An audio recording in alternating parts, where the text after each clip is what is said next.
শুভরাত্রি। আমি আরজে রাকিব। আপনি শুনছেন ভূত এফএম।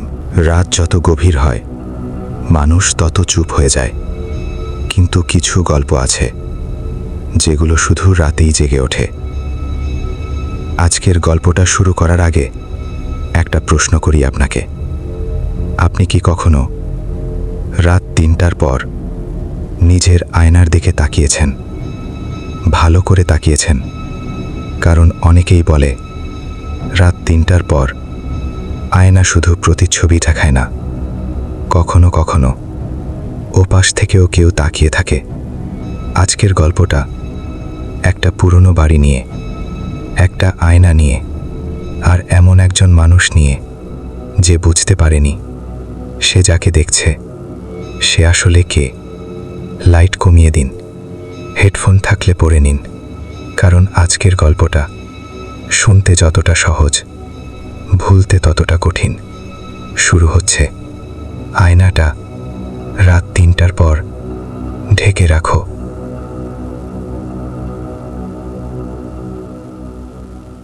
ভূত এফএম। আয়নাটা রাত ৩টের পর ঢেকে রাখো। হালকা স্ট্যাটিক, ধীরে পিয়ানো সাউন্ড।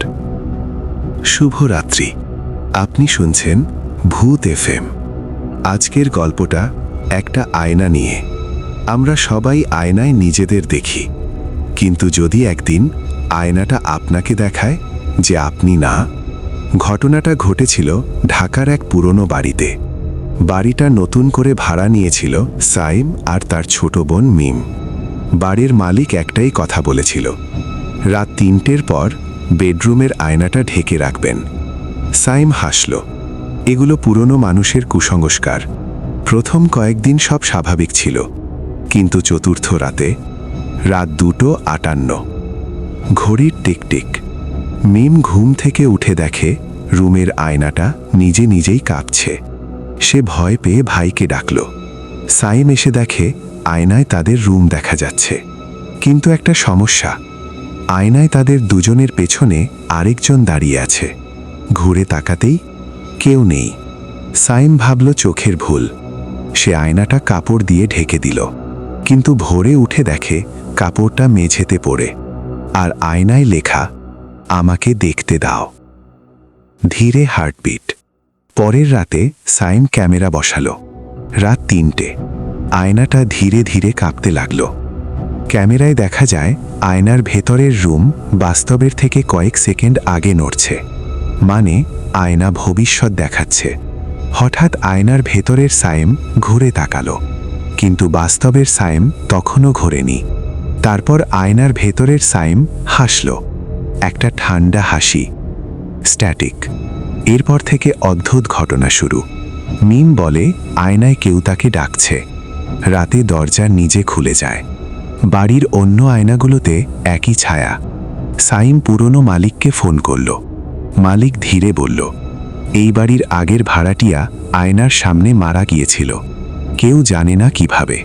তারপর থেকে রাত ৩টের পর আয়নায় অন্য কেউ আসে, যে বাইরে আসতে চায়। সাইম সিদ্ধান্ত নিল আজ আয়নাটা ভেঙে ফেলবে। রাত ৩টে। সে হাতুড়ি তুলল, আয়নায় নিজের দিকে তাকালো, কিন্তু আয়নার ভেতরের সে হাতুড়ি নামাচ্ছে না, বরং ধীরে বলল, তুমি গেলে আমি বের হব। নীরবতা। হঠাৎ রুমের লাইট বন্ধ। আয়না থেকে হাত বের হলো। সাইম চিৎকার করল। মিম দরজা খুলে ঢুকতেই আয়নাটা ভেঙে গেল। সব শান্ত, কিন্তু সমস্যা। মেঝেতে পড়ে থাকা মানুষটা সাইম না। দেখতে একই, কিন্তু চোখ পুরো কালো। আসল সাইম কোথায় আজ পর্যন্ত কেউ জানে না। আর বাড়ির নতুন ভাড়াটিয়ারা বলে, রাত ৩টের পর আয়না ঢেকে না রাখলে কেউ একজন বের হতে চেষ্টা করে।